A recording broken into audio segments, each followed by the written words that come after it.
प्रति महाबळेश्वर संबोधलेला निसर्ग संपन्न गगनबावडा तालुका वन विभागाच्या हलगर्जीपणामुळे जाळरेषा न काढल्याने डोंगरच्या डोंगर आगीच्या भक्ष्यस्थानी जाऊन काळेकुट्ट पडत आहेत। जर जाळ रेषेवर कामच होत नसेल तर जाळ रेषेसाठी असणाऱ्या निधीची चौकशी होण्याची गरज आहे। यावर प्रसार माध्यमचे गगनबावडा तालुका प्रतिनिधी महादेव कांबळे यांचा हा स्पेशल रिपोर्ट। महाराष्ट्र वन विभागामध्ये जाळ रेषा म्हणजे जंगलातील आग नियंत्रणासाठी तयार केलेली एक विशेष पोकळी असते। ही रेषा जंगलामध्ये ठराविक रुंदीची साफ करून तयार केली जाते, ज्यामध्ये गवत, झुडपे, पाने किंवा ज्वलनशील पदार्थ काढून टाकले जातात। त्यामुळे एखाद्या ठिकाणी आग लागल्यास ती पुढे पसरू नये हा मुख्य उद्देश असतो। महाराष्ट्र वन विभागामध्ये जाळ रेषा तयार करणे आणि तिची देखभाल करण्यासाठी शासनाकडून विविध योजनांमधून निधीची तरतूद केली जाते। हा निधी मुख्यतः वन संरक्षण आणि वनवा प्रतिबंधक उपाययोजनांसाठी दिला जातो। पण सध्या कोल्हापूर जिल्ह्यातील गगनबावडा तालुक्यात हा निधी खर्चच केला जात नसल्याची चर्चा सुरू आहे।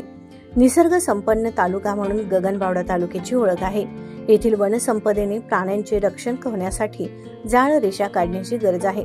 विस्तीर्ण अशा जंगलात भली मोठी झाडे असल्याने कडक उन्हातही दाट सावली या भागात आढळून येते।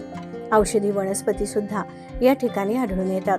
अनेक प्रकारची फुलपाखरे आणि पक्ष्यांच्या अनेक प्रजाती सुद्धा या तालुक्यात आढळून येतात। ससा, सांबर, भेकर, पिसोरी, शाळिंदर, रानडुक्कर, मुंगूस, कोल्हा, माकड, बिबट्या आदी वन्यजीव मोठ्या संख्येने आहेत।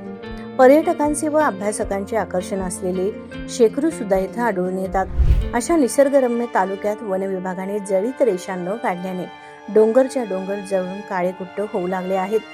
वन्यजीवांना कोणताही धोका निर्माण होऊ नये यासाठी अधिकारी आणि कर्मचाऱ्यांनी जाळ रेषा काढण्याचे काम सुरू करणे गरजेचे आहे, जेणेकरून जंगल सुरक्षित राहावे आणि त्यामधील प्राणी, पशुपक्षी, वनसंपदा धोक्यात येऊ नये यासाठी जाळ रेषा खूप उपयुक्त आहे।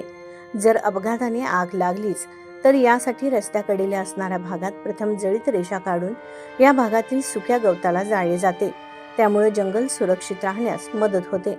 वनमजूर, वनरक्षक आणि वनपाल हे जळीत रेषा काढण्यासाठी विशेष मेहनत घेण्याची गरज असताना गगनबावडा तालुक्यात जाळ रेषा न काढल्याने अनेक डोंगर आगीच्या भक्ष्यस्थानी पडून काळेकुट्ट झाले आहेत। याला जबाबदार कोण असा प्रश्न निसर्गप्रेमींच्याकडून विचारला जात आहे। गगनबावडा तालुक्यात जळीत रेषेसाठी येणारा निधी किती वापरला जातो आणि किती मुरतो, जिथे वापरला जातो तिथे वनवे लागतातच कशी याची सखोल चौकशी होणे गरजेचे आहे।